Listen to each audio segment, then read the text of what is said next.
The auctioneer's voice echoed across the dusty farmyard, but I wasn't listening to his rapid-fire chatter about the John Deere tractors or the shiny new equipment. My eyes were fixed on something everyone else had dismissed, a hulking mass of rust and twisted metal sitting forgotten in the corner of the lot. It had once been a hay baler, probably a beautiful machine in its day. Now it looked like something that belonged in a scrapyard rather than on a working farm. The paint had long since surrendered to rust, and weeds grew up through gaps in its frame. Most of the hydraulic lines dangled like severed arteries, and one of the massive wheels sat at an odd angle. "What am I bid for lot 47? The auctioneer called out, gesturing dismissively toward my prize. "This vintage baler, sold as is, where is?" Silence. A few chuckles from the crowd. Someone behind me muttered something about good money after bad. I raised my hand. $50, I called out, my voice carrying across the skeptical murmurs. The auctioneer looked surprised. $50 bid. Do I hear 60? More silence. Then laughter. Jim Morrison, who owned the biggest spread in the county, shook his head and grinned. "Tom's finally lost his mind," he announced to anyone within earshot. "Going once, going twice." The gavel came down. "Sold to the gentleman in the blue cap for $50. As I walked over to inspect my purchase more closely, I could hear the whispers following me. "Fool's errand, waste of money, that thing's beyond saving." I ran my hand along the rusted frame, feeling the solid bones of good engineering beneath the decay. They could laugh all they wanted. I knew something they didn't. Getting the baler home was an adventure in itself. It took Jim Morrison's biggest flatbed truck and a crew of 4 men to load it, and even then, we had to be careful not to let the whole thing fall apart. The hydraulic cylinder that controlled the main compression chamber had seized completely, and the pickup teeth looked like a mouthful of broken glass. My wife Sarah met me at the gate as we unloaded it behind the barn. She took one look at the mechanical disaster I'd just purchased and sighed in that particular way wives do when their husbands have made questionable decisions. "Tell me you didn't pay much for that," she said, arms crossed. $50. $50 for what exactly? Modern art? I walked around the machine, taking mental notes of everything that needed attention. The list was long. Hydraulics, electrical system, pickup mechanism, compression chamber, bale formation system, and that was just what I could see from the outside. "I know it doesn't look like much," I admitted, pulling at a loose piece of metal that immediately came away in my hand. "But look at this frame. It's solid as a rock, and see these gears here? They're barely worn. This machine was built to last." Sarah joined me by the baler, and I could see her trying to imagine it functional. "How long do you think it'll take to get it running?" "Maybe 6 months if I work on it evenings and weekends." "And how much?" That was the question I'd been avoiding.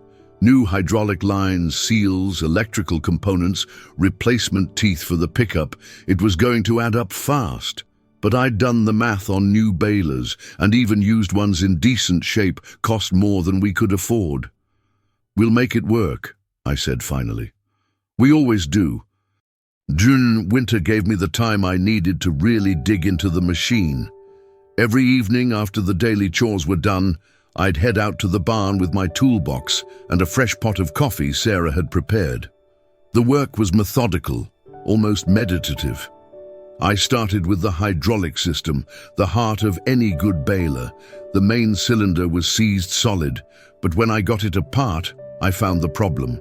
Decades of moisture had corroded the seals, but the cylinder walls were still smooth. A rebuild kit cost me $80, but it was worth every penny. The pickup mechanism was trickier. Each of those curved tines had to be perfectly aligned to gather hay smoothly without clogging. I spent 3 weeks straightening, replacing, and adjusting until they moved like fingers through silk. Word got around town about my project, of course. In a community of 3,000 people, everyone knows everyone else's business. Jim Morrison stopped by one February evening, stamping snow off his boots as he entered the barn. "How's the resurrection coming along?" he asked, but there was genuine curiosity in his voice now instead of mockery.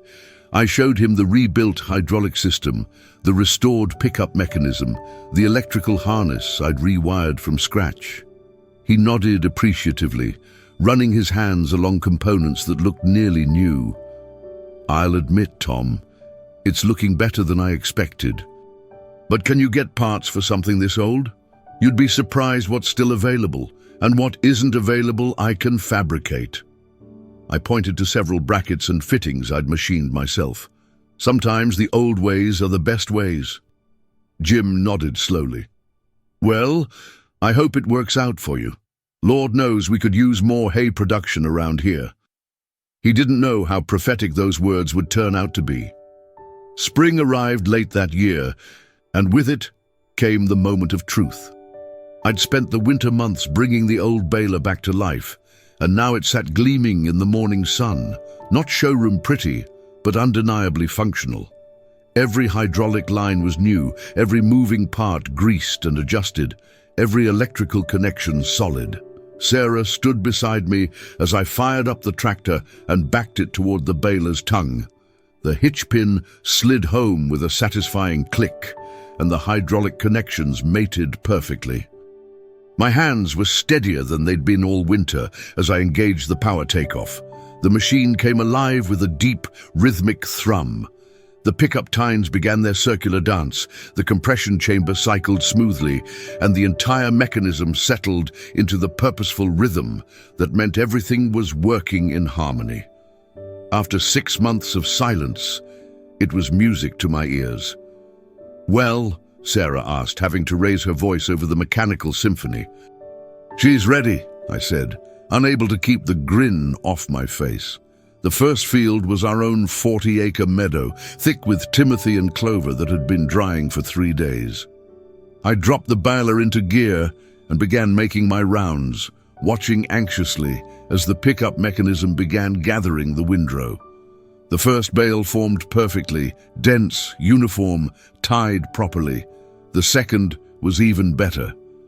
By the time I'd finished the field, I had 43 bales of hay, as good as any I'd ever made with a new machine. Word spread quickly. By evening, 3 neighbors had stopped by to see the resurrected baler in action. By the end of the week, I had my first paying customer. "How much for custom baling?" asked Pete Williams, who owned the farm adjacent to ours. "Same as everyone else charges," I replied. $12 a bale." Pete nodded. "Can you start Monday?" That first season, I baled hay for 6 different farms in addition to our own.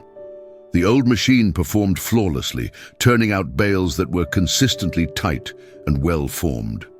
Word began to spread about the quality of my work, and by midsummer I was booked solid.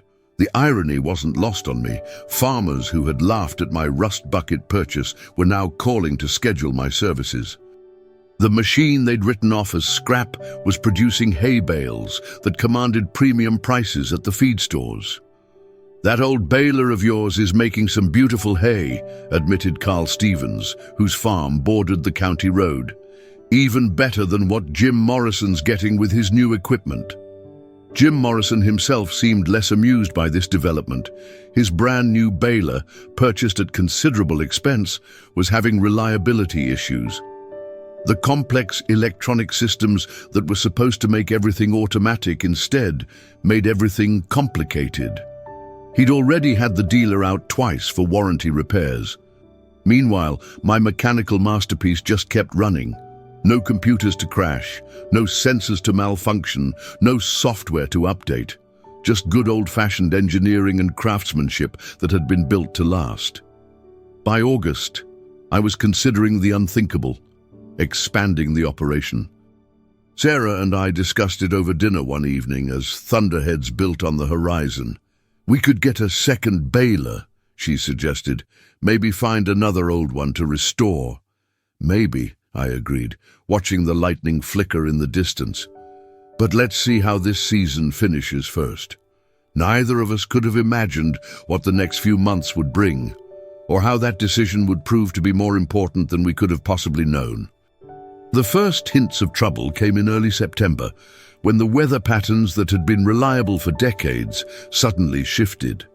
Instead of the usual gentle transition from summer to fall, we were hit with a series of violent storms that dumped unprecedented amounts of rain across the entire region. Fields that should have been ready for final cutting remained too wet to work. Farmers watched helplessly as their hay crops began to deteriorate in the constant moisture. What should have been prime harvesting weather turned into a nightmare of mud and delay. Jim Morrison lost an entire 40-acre field when his heavy new baler sank axle-deep in what had been firm ground just days before. The dealer had to bring out a bulldozer to extract it, and the field was too damaged to salvage. My old baler, lighter and more maneuverable, managed to work in conditions that would have stopped the modern machines. The narrow tires distributed weight better, and the simpler hydraulic system was less likely to be damaged by the strain of difficult conditions. "Tom, I hate to ask," Jim said when he called that evening, "but would you be willing to help me salvage what's left of my south field? I know we've had our differences about that old machine of yours, but I'm running out of options." I was out there at dawn the next morning. It took careful planning and patience, but we managed to save most of his crop.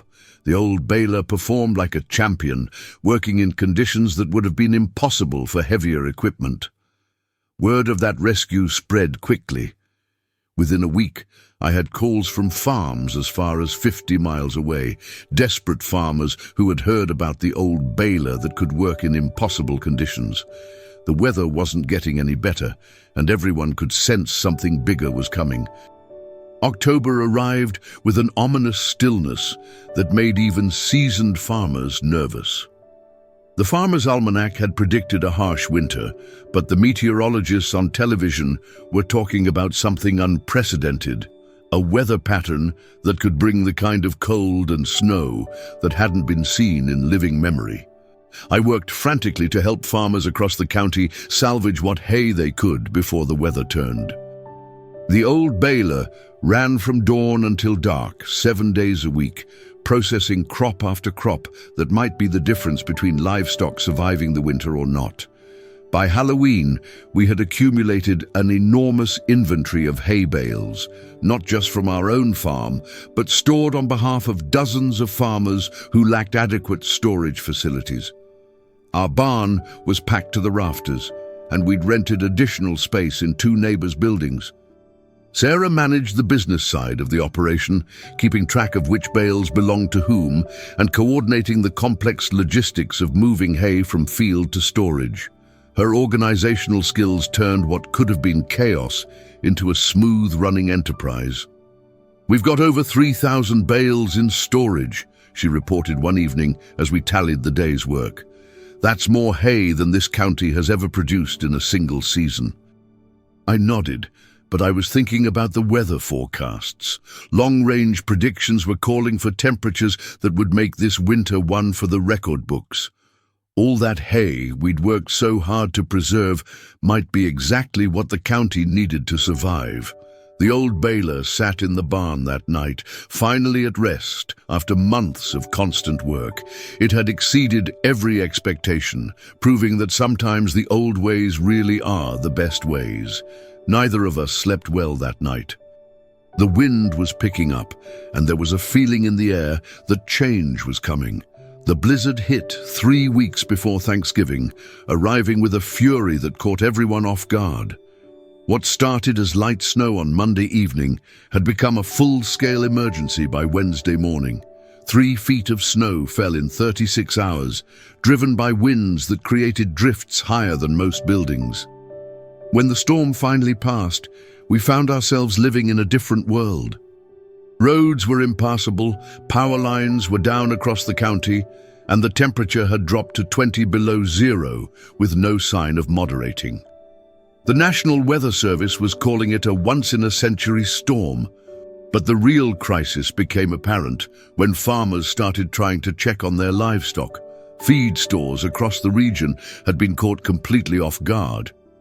Their usual suppliers couldn't get through the blocked highways, and their inventory had been depleted by farmers stocking up in anticipation of bad weather. Within a week, hay prices had tripled. Within 2 weeks, there simply wasn't any commercial hay available at any price.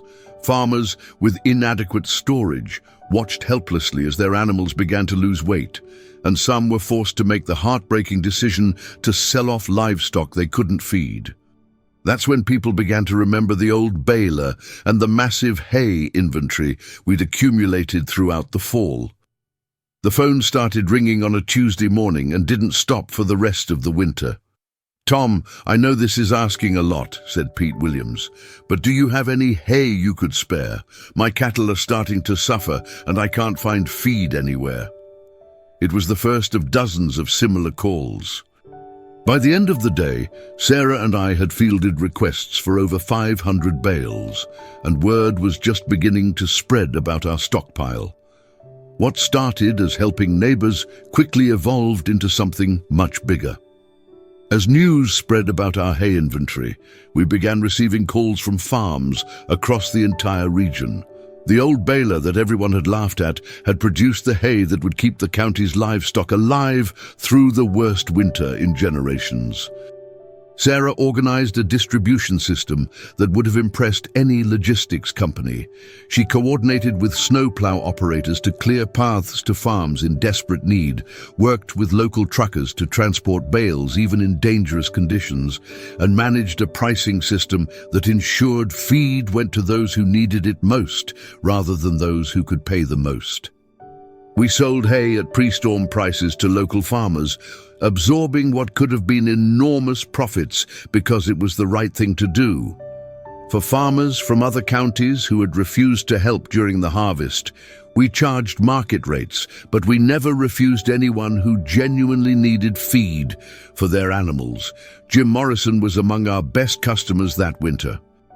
His expensive new equipment had failed him when he needed it most, while the old machine he'd mocked had saved his livestock operation. "I owe you an apology," he said one January afternoon as we loaded his truck with bales. "I should have listened when you said the old ways sometimes work best." "No apology needed," I replied. "We all do what we think is right at the time." But privately, I was gratified to see him eating his words along with the hay my old baler had produced. The machine that had been written off as scrap had become the most important piece of agricultural equipment in the county. The irony was perfect, and the timing had been crucial. Without that early start and the machine's ability to work in impossible conditions, there wouldn't have been nearly enough hay to meet the crisis. By February, our little operation had attracted attention far beyond the county borders. A reporter from the state agricultural newspaper drove up through the snow to interview the farmer whose old baler had single-handedly prevented a livestock disaster. "How did you know to prepare for something like this?" she asked, notebook poised as we stood beside the now famous machine. "I didn't," I admitted. "I just wanted to fix something that was broken and see if I could make it work again. Everything else was just good timing and a lot of hard work." Neat. The story ran in the next week's edition under the headline, "Old Baler Saves County's Livestock." Within days, we were fielding calls from agricultural equipment dealers, farming magazines, and even a television station from the state capital. The attention was flattering, but it also highlighted something important about modern agriculture. In the rush to embrace new technology and automated systems, we'd somehow lost sight of the fundamental reliability and repairability that had made farming possible for generations. My old baler, with its mechanical simplicity and robust construction, had outperformed machines costing 10 times as much when conditions got tough. It couldn't send text messages or automatically adjust bale density based on GPS coordinates, but it could work in a muddy field when electronic systems would have failed. Sarah handled most of the media inquiries with her usual efficiency, but she made sure to emphasize the community aspect of our success. This wasn't about one person or one machine, she told every reporter. It was about neighbors, helping neighbors, and making sure no one's animals went hungry. The old baler had become a symbol of something larger, the value of practical knowledge, community cooperation, and the kind of engineering that prioritizes function over flash. When the snow finally began to melt in late March, the true scope of what had happened became clear. Farmers across 3 counties had lost livestock, sold off herds, or gone out of business entirely because they couldn't find adequate feed during the crisis months. But in our county, livestock losses were minimal. The hay we'd produced and distributed had kept cattle, horses, sheep, and goats alive and healthy through the worst winter anyone could remember. The economic impact was enormous, millions of dollars in livestock value that would have been lost without that crucial feed supply. The old baler sat in the barn that spring, finally getting the maintenance it had earned through 6 months of heroic service. I went over every component carefully, replacing wear parts and making adjustments for the coming season. Several equipment dealers had approached me about trading up to a newer model, offering generous terms and attractive financing. But I had no interest in replacing a machine that had proven itself so thoroughly. "You're not seriously considering keeping that old thing for another season, are you?" asked one particularly persistent salesman. "Why would I replace something that works perfectly?" I replied. "This machine has never let me down when I needed it most." Sarah and I tallied up the numbers from the winter season. Between custom baling fees and hay sales, we generated more income than our farm had ever produced in a single year. More importantly, we'd helped our community survive a crisis that could have been devastating. The old baler had justified my $50 investment many times over, but the financial return was almost beside the point. We'd proven that sometimes the best solution isn't the newest or most expensive one. It's the one that works when everything else fails. As we planned for the coming growing season, it was clear that everything had changed. The success of the old baler had transformed us from a small family farm into the regional hub for hay production and distribution. Farmers from across the state were calling to contract for custom baling services, and our reputation for reliability had spread far beyond the county borders. We made the decision to expand carefully and thoughtfully. Rather than buying new equipment, I located 2 more old balers, both from the same era as our original machine, both in need of restoration. The principles that had made the first one successful would work just as well with its siblings. Sarah organized the expansion with her typical efficiency, setting up contracts for the coming season and coordinating storage facilities that could handle the increased volume we expected to produce. We hired 2 additional workers, both experienced mechanics who understood the value of maintaining equipment properly. The first restored baler was ready by early June, and the second followed a month later. All 3 machines worked together like a perfectly choreographed team, processing hay with a speed and efficiency that amazed everyone who saw them in action. Jim Morrison stopped by one afternoon to watch the operation, shaking his head in apparent disbelief. "3 old balers, working better than anything new I've ever seen," he admitted. "Maybe there's something to be said for doing things the old way." "It's not about old versus new," I explained. "It's about understanding what works and why it works. These machines were designed by people who understood haymaking, not by engineers who'd never spent a day on a farm." By the end of that second season, we'd established ourselves as the premier hay operation in the region. The machines that everyone had laughed at were now the backbone of the area's agricultural infrastructure.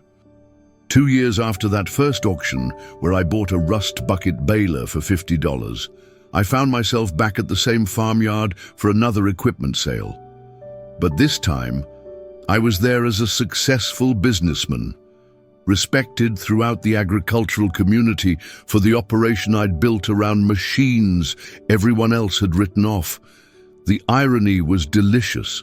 Farmers who had mocked my purchase were now asking for advice about equipment selection and maintenance. The old ways I'd championed had proven their worth when modern solutions failed, and everyone wanted to know how to replicate that success. As I walked through the auction lot, I noticed a familiar sight: another old baler, sitting neglected in a corner, covered with rust and surrounded by weeds. The auctioneer was already dismissing it as scrap, and the crowd was ignoring it in favor of shinier, newer equipment. I smiled and checked my wallet. Sometimes the best opportunities are the ones everyone else overlooks. Sometimes the most broken things hold the greatest potential. And sometimes, when you're willing to invest time and effort in something others have given up on, you discover that the old ways really are the best ways. The old baler that had fed the county through its darkest winter sat back at the farm, ready for another season of proving that reliability trumps technology every single time.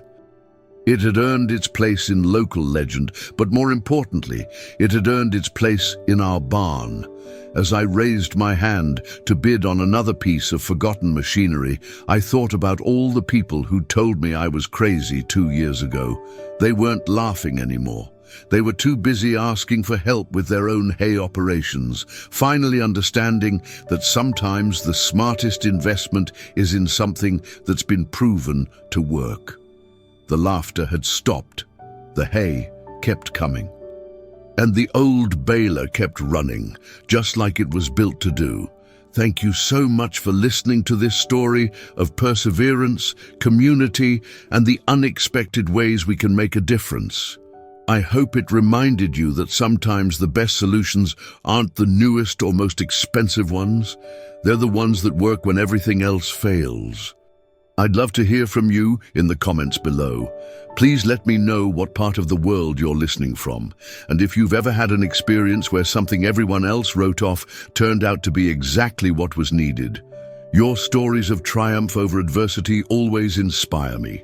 And if you enjoyed this tale of the old baler that saved the county, please subscribe to the channel for more stories about the ingenuity, determination, and community spirit that make rural America special. There are so many more stories to tell, and I can't wait to share them with you. Until next time, remember that sometimes the most broken things hold the greatest potential. Keep fixing, keep believing, and never let anyone laugh you out of doing what you know is right.